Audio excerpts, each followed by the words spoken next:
UGC കരട് ആശങ്ക സൃഷ്ടിക്കുന്നതെന്ന് Syro Malabar സഭ വിദ്യാഭ്യാസ സിനഡ്. പുതിയ UGC റെഗുലേഷൻ ന്യൂനപക്ഷ വിരുദ്ധവും അവകാശങ്ങൾക്ക് മേലുള്ള കടന്നുകയറ്റുമെന്ന് ബിഷപ്പ് പാംബ്ലാനി. ഉന്നത വിദ്യാഭ്യാസ അവകാശങ്ങൾ സംരക്ഷിക്കാനുള്ള സംസ്ഥാന സർക്കാർ നീക്കങ്ങളെ പിന്തുണയ്ക്കുമെന്നും കത്തോലിക്ക സഭ പറഞ്ഞു.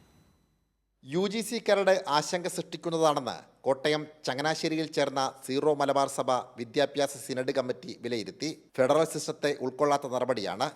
കേന്ദ്രത്തിനെതിരെ അതിരൂക്ഷ വിമർശനമാണ് കമ്മിറ്റിയിൽ ഉയർന്നത്. തീർച്ചയായും ഇതിന്റെ ആശങ്ക ഞങ്ങൾക്കുണ്ട്. അതായത് 2010-ലെയും 2018-ലെയും റെഗുലേഷൻസിൽ ന്യൂനപക്ഷ അവകാശങ്ങൾ സംരക്ഷിക്കുന്ന രീതിയിലുള്ള ഒരു നിലപാടാണ് റെഗുലേഷൻസിൽ ഉണ്ടായിരുന്നത്. അത് 2025-ൽ കാണുന്നില്ല എന്നുള്ളതാണ് ഞങ്ങളുടെ ആശങ്ക.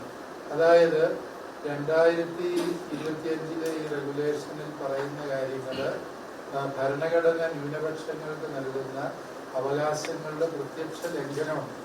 ഒരു ഭരണഘടനാപരമായ അവകാശത്തെ കേവലം ഒരു ഗവൺമെന്റ് ഓർഡർ കൊണ്ട് ഓവർറൂൾ ചെയ്യാൻ പാടില്ല എന്നാണ് ഞങ്ങൾ വിശ്വസിക്കുന്നത്.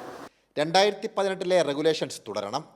രാജ്യത്തിന്റെ ബഹുസ്വരത നിലനിർത്താൻ ഭരണഘടന നൽകുന്ന അവകാശങ്ങൾ ലംഘിക്കുകയാണെന്ന് ചങ്ങനാശ്ശേരി ആർച്ച് ബിഷപ്പ് തോമസ് തറയിൽ വ്യക്തമാക്കി. രാജ്യത്തിന്റെ ബഹുസ്വരത സൂക്ഷിക്കാൻ വേണ്ടി ഭരണഘടന നൽകിയിരിക്കുന്നതാണ് ന്യൂനപക്ഷ അവകാശം. അപ്പോൾ അത് ഇത്തരത്തിലുള്ള പ്രവർത്തനങ്ങളിലൂടെ ഒരുപക്ഷെ നല്ലതെന്ന് തോന്നുന്ന ചില പരിഷ്കാരങ്ങളുടെ മറവിൽ നഷ്ടപ്പെടുത്തുമ്പോൾ തീർച്ചയായിട്ടും പൊതുസമൂഹം മുഴുവൻ അതിനകത്ത് ജാഗ്രത പുലർത്തണം. കേന്ദ്ര സർക്കാർ നിലപാടിനെതിരെ കൂട്ടായ പ്രതികരണം ഉണ്ടാകണമെന്നും സീറോ മലബാർ സഭ വിദ്യാഭ്യാസ സിനഡ് വ്യക്തമാക്കുന്നുണ്ട്. സനോജ് സുരേന്ദ്രൻ, കൈരളി ന്യൂസ്, കോട്ടയം.